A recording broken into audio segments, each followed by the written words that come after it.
शिवसेना उद्धव बाळासाहेब ठाकरे खासदार संजय राऊत यांनी पत्रकार परिषदेत पंतप्रधान नरेंद्र मोदी आणि केंद्रीय गृहमंत्री अमित शहा यांच्यावर जोरदार टीका केली, तर संसद अधिवेशनात दोघेही अनुपस्थित असल्याचा आरोप त्यांनी केला. पंतप्रधान नरेंद्र मोदी आणि गृहमंत्री अमित शहा दोघेही हरवले आहेत अशी प्रतिकारात्मक जाहिरात देण्याची घोषणा केली, तर अमित शहा यांनी राजीनामा द्यावा अशी मागणीही त्यांनी केली. याशिवाय संघ संविधान आंदोलन आणि देवेंद्र फडणवीस यांच्या संभाव्य केंद्रीय भूमिकेवरही भाष्य केले, तर स्वतःवरील गुन्ह्याबाबत बोलताना अशा कारवायांना आपण घाबरत नसल्याचेही त्यांनी स्पष्ट केले. एक जाहिरात द्यायची, गुमशुदा की तलाश, हरवले आहेत देशाचे पंतप्रधान आणि देशाचे गृहमंत्री. 2 आठवडे झाले संसदेमध्ये देशाचे पंतप्रधान नरेंद्र मोदी आणि देशाचे गृहमंत्री अमित शहा यांचं खासदारांना दर्शन झालेलं नाही. मग संसद कशा करता चालवत आहे? इंस्टाग्रामवरच चालवा ना संसद. संसद इंस्टाग्रामवर चालवा, ट्विटरवर चालवा. नवीन संसद कशा करता उभी केली नरेंद्र मोदींनी? 20,000 कोटी रुपये खर्च करून. त्याचं उत्तर त्यांना द्यावं लागेल. जर तुम्ही संसदेत यायला घाबरत असाल, मग नव्या संसदेचं निर्माण केलंच कशा करता? फक्त तुमची पाठी लावण्यासाठी की मोदींच्या हस्ते असं उद्घाटन झालं म्हणून? जे खासदार, जे प्रधानमंत्री देशातल्या संसदेला सामोरे जायला टरकतात, त्यांना देशाच्या पंतप्रधानपदी राहण्याची नैतिक अधिकार आहे का? किंवा जे गृहमंत्री मोठ्या मोठ्या बाता मारतात, धमक्या देतात ईडी सीबीआयच्या आणि याच्या, ते संसदेच्या सभागृहात यायला घाबरतात, त्यांना देशाच्या गृहमंत्री पदावर राहण्याचा अधिकार खरोखर आहे का? याचं आत्मचिंतन आता भाजपच्या खासदारांनी आणि भाजपच्या इतर पुढाऱ्यांनी करायला पाहिजे. आज आम्ही पुन्हा त्यांना बोलवण्याचा प्रयत्न करू आणि अमित शहांचा राजीनामा मागण्याचा जो आमचा उपक्रम आहे तो चालूच राहील. पुण्यात होते महाशय परवाही, रात्रीच्या काळोखात पुण्यात गेले, तिथे निदर्शनं झाली त्यांच्या विरोधामध्ये. आज दिल्लीमध्ये निदर्शनं सुरू आहेत त्यांच्या विरोधामध्ये. जनतेला सामोरे जाणं. जनतेला तुम्ही सामोरं का जात नाही? तुम्हाला जर लोकांनी खरोखर निवडून दिला असेल तर तुम्ही लोकांसमोर जायला पाहिजे. आणि जर तुम्ही चोऱ्या माऱ्या करून, लफंगीगिरी करून, होड चोरी करून, दहशतीच्या मार्गाने निवडून आले असाल तर ती दहशत तुम्हाला छळते. घटनाविरोधी कसं काय असू शकतं आंदोलन? कोणतंही आंदोलन हे घटनाविरोधी असू शकत नाही. भारतीय राष्ट्रीय स्वयंसेवक संघाचा जो इतिहास आहे, जे त्यांची जी विचारधारा आहे, ते भारतीय संविधानाला मानत नाही, ते भारतीय तिरंग्याला मानत नाही, ते भारताच्या स्वातंत्र्याला मानत नाही.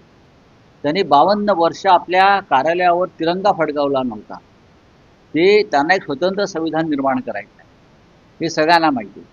आणि म्हणून त्यांना 850 खासदारांचं बळ निर्माण करून भारताचं संविधानच खतम करायचं आहे. त्याच्यामुळे आंदोलन हे संविधान विरोधी आहे असं म्हणणं हा डॉक्टर बाबासाहेब आंबेडकरांच्या संविधानाचा अपमान आहे. मग गेल्या अनेक वर्षामध्ये भारतीय जनता पक्षाने केलेली जी आंदोलनं होती ती कोणत्या संविधानाच्या चौकटीत बसत होती?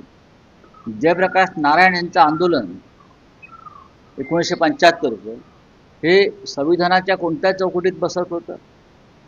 हे जे कोणी संघाचे महनीय पुढारी आहेत त्यांनी या देशाला सांगायला पाहिजे. आपण सगळे भाजपचे लोक, तुम्ही हा देश चालवताना संविधानाचा आदरच करायला तयार नाही. या देशातला तरुण वर्ग जंत्रमंतरवर जमला आणि एका भ्रष्ट शिक्षण मंत्र्याचा राजीनामा मागितला, ज्याच्यामुळे 20 विद्यार्थ्यांनी आत्महत्या केल्या. त्याचा राजीनामा मागणं हे घटना बाह्य आहे असं कोणाला वाटत असेल तर त्या माणसाची मानसिकता तपासावी लागेल. कोणी गेलाय माहीत नाही. अच्छा, अतुल लिमये यांनी महाराष्ट्रामध्ये 80,000 कॉर्नर बैठका घेतल्या होत्या आमचा पराभव करण्यासाठी. त्याच्यामुळे ते अशा प्रकारची वक्तव्य करू शकतात. बरोबर आहे. सरसंघ चालकांना माझं आव्हान आहे, जंतर मंतरवरचं आंदोलन हे असंविधानिक आहे की नाही, होतं की नाही, याच्यावर त्यांनी भाष्य करावं. कारण जेन झीच्या भावना समजून घ्यायला पाहिजेत असं वक्तव्य सरसंघ चालकांचं होतं. जेव्हा आंदोलन सुरू झालं तेव्हा तरुणांच्या जेन झीच्या भावना ज्या आहेत त्या समजून घेतल्या पाहिजेत असं सन्माननीय परमपूज्य सरसंघ चालक मोहनराव भागवत यांचं म्हणणं होतं आणि ते योग्य होतं. आणि जर संघातून हा दुसरा आवाज निघत असेल याचा अर्थ संघामध्ये मोदी शहानी माणसं पेरलेली आहेत त्यांची चमचे. आता आम्ही बरोबर आहे तुमचं. काल दुर्दैवी तो प्रकार मी पाहिला. मी असताना भेटणार आहे जाऊन त्यांच्या निवासस्थानी. प्रश्न असा आहे की दानचोरी विरुद्ध आवाज उठवणं हे पण असंविधानिक आहे का? हे त्या विचारा संघाच्या त्या पुढाऱ्यांना. राम मंदिराचा ट्रस्ट तुमच्या ताब्यात आहे संघाच्या. राम मंदिरासाठी हिंदूंनी सगळ्या बलिदान केलंय, फक्त संघाने नाही किंवा भाजपने नाही. तिथे 1400 कोटीची चोरी होते, 550 कोटीची दानपेटी चोरीला जाते. त्याच्यावर आवाज उठवणाऱ्यांच्या वर घरात घुसून चाकू हल्ला केला जातो आणि संघाचे लोक त्या चाकू हल्ल्याचं समर्थन करतात. हे संघाचं किती अधपतन सध्या सुरू आहे याचं हे उत्तम उदाहरण आहे की संघाचं अधपतन. या संघाकडे आम्ही एक नीतिमान आदर्श संस्था म्हणून पाहत होतो, ते चाकू हल्ल्याचं समर्थन करतात. आणि अशा प्रकारचे वक्तव्य म्हणजे राम मंदिरातल्या दानपेटी चोरीला संघाचा पाठिंबा आहे का? ज्या प्रकारच्या चोऱ्या राम मंदिरात झाल्या त्या संघाच्या संमतीनं झाल्या असं आम्ही समजायचं का? होऊ द्या ना. गुन्ह्याचा काय गुण? गुन्ह्याचं काय गुण नसतात? असे गुन्हे दाखल होत असतात. शेकडो गुन्हे आहेत अशा राजकीय कार्यकर्त्यांवरती गुन्हे दाखल होत असतात. कशाकरता गुन्हा दाखल झाला मला माहित नाही. कारण ही जी मंत्रिमंडळातली किंवा सरकारमधले जे लोक आहेत ते भारतीय संविधान, स्वातंत्र्य, अभिव्यक्ती स्वातंत्र्य हे मानायला तयार नाही. त्याच्यामुळे अशा प्रकारच्या वक्तव्यांना अपशब्द वगैरे असं आवरण देऊन गुन्हे दाखल करतात. करू द्या ना. अहो किती गुन्हे दाखल करणार आमच्यावर? आता ते आंदोलकांवर गुन्हे दाखल करतायत म्हणून ते घाबरले.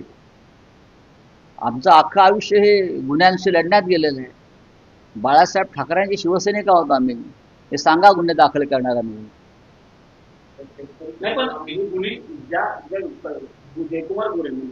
होय,